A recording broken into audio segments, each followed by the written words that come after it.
Assalamualaikum warahmatullahi wabarakatuh. Ananda Ustaz yang soleh-soleha.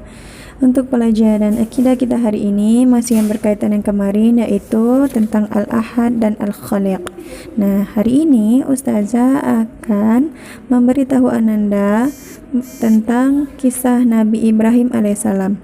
Nah, Ustazah kasih tahu sedikit ya. Nabi Ibrahim alaihissalam adalah nabi yang memiliki keteguhan iman. Marilah kita mengenal sifat-sifat Allah Al-Ahad dan Al-Khaliq dalam kisah Nabi Ibrahim alaihissalam. Selamat menyaksikan.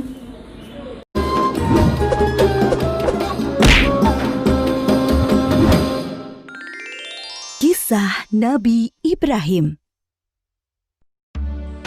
Nabi Ibrahim lahir dan dibesarkan di Padang Aram, daerah Irak, dan termasuk dalam wilayah kerajaan Babilonia. Pada masa itu, bangsa Babilonia menyembah banyak dewa. Ayah Ibrahim bernama Azar, seorang pembuat patung berhala. Patung-patung itu juga dijual kepada penduduk sekitar untuk menjadi sembahan mereka. Allah memberi Ibrahim pikiran yang cerdas dan kritis, serta keberanian yang besar. Dia mengilhamkan pemahaman kepada Ibrahim bahwa menyembah patung-patung itu adalah kesesatan yang nyata. Ibrahim bertanya dalam hati, "Ayah, mengapa ayah menjadikan patung-patung itu sebagai Tuhan? Bukankah ayah yang membuatnya? Bukankah patung-patung itu tidak bisa mendengar doa-doa kita?" Dia berpikir keras, siapakah sebenarnya Tuhan yang pantas dipuja, dimintai pertolongan dan perlindungan? Allah membimbing Ibrahim untuk memahami Tuhan yang sebenarnya. Mula-mula, Allah memperlihatkan langit yang penuh bintang bercahaya di malam yang gelap. Ibrahim berkata, "Sungguh indah, inilah Tuhanku." Ketika pagi tiba, langit menjadi terang. Bintang-bintang itu pun menghilang. "Oh, bintangnya hilang. Aku tidak suka Tuhan yang menghilang. Itu bukan Tuhan." Pada malam yang lain, Ibrahim melihat bulan terbit sangat menawan. "Wah, sungguh indah. Ini dia Tuhanku." Ketika pagi tiba, bulan itu tenggelam. Ternyata yang ini juga tenggelam. Ini juga bukan Tuhan. Oh, manakah Tuhan yang sebenarnya? Kalau Dia tidak memberi petunjuk kepadaku, pasti aku juga sesat seperti kaumku. Di kesempatan lain, Ibrahim melihat matahari terbit. Sinarnya terang memukau. Ini dia Tuhanku, Dia yang paling besar. Tetapi di senja hari, matahari akhirnya tenggelam. Taulah dia, matahari pun bukan Tuhan. Wahai kaumku, aku tidak mau menyembah Tuhan-Tuhanmu itu. Aku ingin mengabdikan diriku pada pencipta semua ini. Dia berusaha membuka pikiran kaumnya atas kesesatan mereka selama ini. "Paman, patung-patung apa ini? Mengapa semua menyembahnya?" "Dari dulu leluhur kita menyembah Tuhan-Tuhan ini." "Iya benar, bapak-bapak kita pun menyembah semua ini." "Kalau begitu, kalian dan bapak-bapak kalian salah besar." "Hah? Kamu ini ngomong sungguh-sungguh atau bercanda?" "Sebenarnya Tuhan kita adalah pencipta langit dan bumi." Dasar anak muda ngelantur." Ibrahim bersumpah dalam hati akan menghancurkan patung-patung berhala itu untuk membuktikan kesalahan mereka. Suatu hari, ada perayaan keagamaan kaum Ibrahim.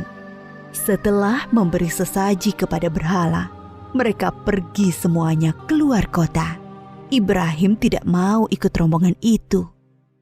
Ketika semua sudah berangkat agak lama, diam-diam Ibrahim menuju tempat pemujaan berhala yang berisi banyak patung. Dia melihat makanan sesaji untuk berhala-berhala itu masih utuh di hadapan tiap patung-patung itu. "Mengapa kamu tidak makan?" Mengapa kamu tidak menjawab? Ibrahim bertanya, lalu memukul patung dengan tangannya. Tentu saja, patung-patung itu tetap diam. Ibrahim mengambil kapak, lalu menghancurkan patung-patung itu. Dia hanya menyisakan sebuah patung yang paling besar dan mengalungkan kapaknya pada lehernya. Ketika kaumnya pulang dari luar kota, mereka melihat patung berhala mereka hancur. Sontak mereka berteriak, kaget, gempar seluruh kampung. Bergegas semua orang, terutama para pemuka kaum, menuju tempat pemujaan berhala. Oh, siapa yang melakukan ini pada Tuhan-Tuhan kita? Kurang ajar! Kami dengar ada anak muda yang membenci Tuhan-Tuhan kita. Ibrahim namanya. Bawa ke sini anak itu. Maka Ibrahim digiring ke hadapan para pemuka kaumnya. Disaksikan halayak ramai. Apakah kamu yang menghancurkan Tuhan-Tuhan kita, Ibrahim? Yang menghancurkan patung-patung itu adalah patung yang besar ini. Bukankah dia membawa kapak? Tanya saja dia kalau bisa menjawab. Orang-orang yang mendengar jawaban Ibrahim pun tersadar. Merekalah yang keliru dengan menyembah patung-patung itu.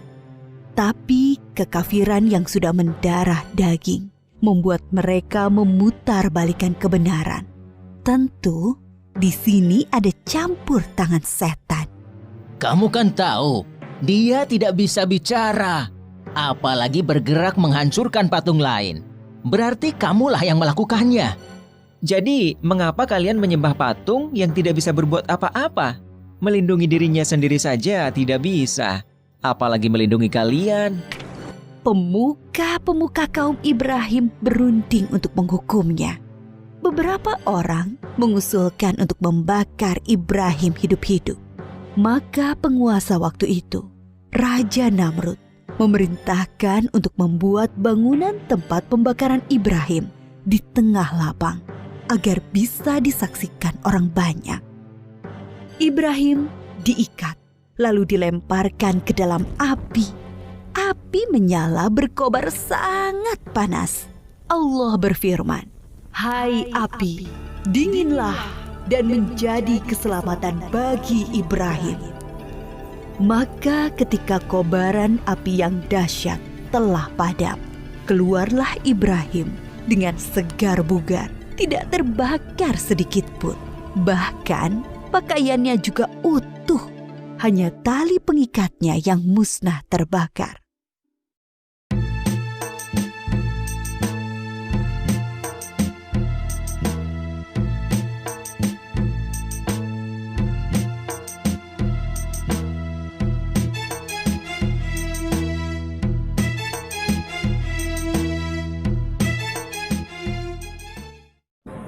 Ananda saudara yang soleh-soleha, itulah kisah Nabi Ibrahim alaihissalam. Semoga Ananda semua bisa mengambil hikmah dari cerita tersebut. Syukron untuk hari ini. Saya akhiri. Wassalamualaikum warahmatullahi wabarakatuh.